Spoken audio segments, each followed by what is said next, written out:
નમસ્કાર, નવનિર્માણ ન્યૂઝમાં આપનું હાર્દિક સ્વાગત છે. કરમસદ મહાનગરપાલિકા દ્વારા ચૂંટણી પહેલા મ્યુનિસિપલ કમિશનર દ્વારા બોરસદ ચોકડી નજીક વોલ પ્લાન્ટેશન કરવામાં આવ્યું હતું. જો કે તેની જાળવણીના અભાવે હાલમાં આ વોલ ઉપરના મોટાભાગના છોડ સુકાઈ ગયા છે. લાખો રૂપિયાનું અંધણ આ છોડ પાછળ કરાયું હતું, પરંતુ તંત્રની ઉદાસીનતાના કારણે આ રૂપિયા પાણીમાં ગયા હોય તેમ લાગે છે.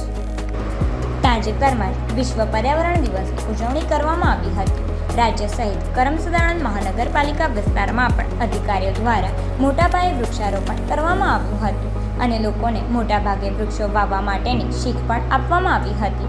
પરંતુ જો આમાંથી થોડી શીખ વહીવટીતંત્ર પણ લઈ જાય તો પણ શહેરનું ભલું થઈ જશે, કારણ કે વહીવટીતંત્ર માત્ર લાખો રૂપિયાના ખર્ચે મોટી મોટી જાહેરાતો કરી શરૂઆત તો કરી દેશે, પરંતુ તે પ્રોજેક્ટનું બાળમરણ થતાં વાર નથી લાગતી. આવો જ એક પ્રોજેક્ટ છે જે બોરસદ ચોકડી નજીક વોલ પ્લાન્ટેશનનો. વડોદરા મહાનગરપાલિકામાં જ્યારે વહીવટદારનું શાસન હતું ત્યારે મ્યુનિસિપલ કમિશનર દ્વારા લાખો રૂપિયાના ખર્ચે વોલ પ્લાન્ટેશન કરવામાં આવ્યું હતું. અહીં મોંઘાદાટ છોડ ઉગાડવામાં આવ્યા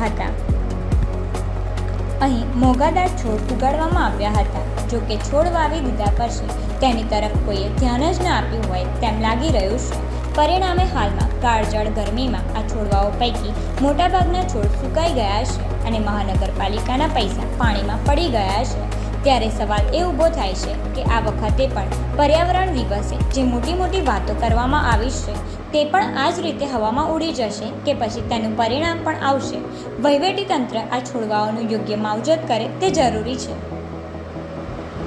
ગઈકાલે વિશ્વ પર્યાવરણ દિવસની ઉજવણી કરવામાં આવી હતી. લાખો લોકોએ વધુ વૃક્ષો વાવવાનો સંકલ્પ લીધો હતો, પરંતુ આજે બોરસદ ચોકડી પાસે આવેલા નીચે ચૂંટણી પહેલા આ પ્લાન્ટેશન કરવામાં આવ્યું હતું અને તેની જાળવણી અને તેને નિયમિત પાણી આપવાની જવાબદારી મહાનગરપાલિકા અથવા વહીવટીતંત્રની બને છે. પરંતુ અહીં કોઈ જ પ્રકારની જાળવણી જોવા મળતી નથી. બધા જ પાંદડા, બધા જ છોડવા સુકાઈ ગયેલા જોવા મળી રહ્યા છે. અસહ્ય ગરમીના કારણે આ છોડની હાલત દયનીય સ્થિતિમાં જોવા મળે છે. તો વધુ માહિતી માટે જોડાયેલા રહો નવનિર્માણ ન્યૂઝ સાથે. હું દેવાંશી ઠાકોર.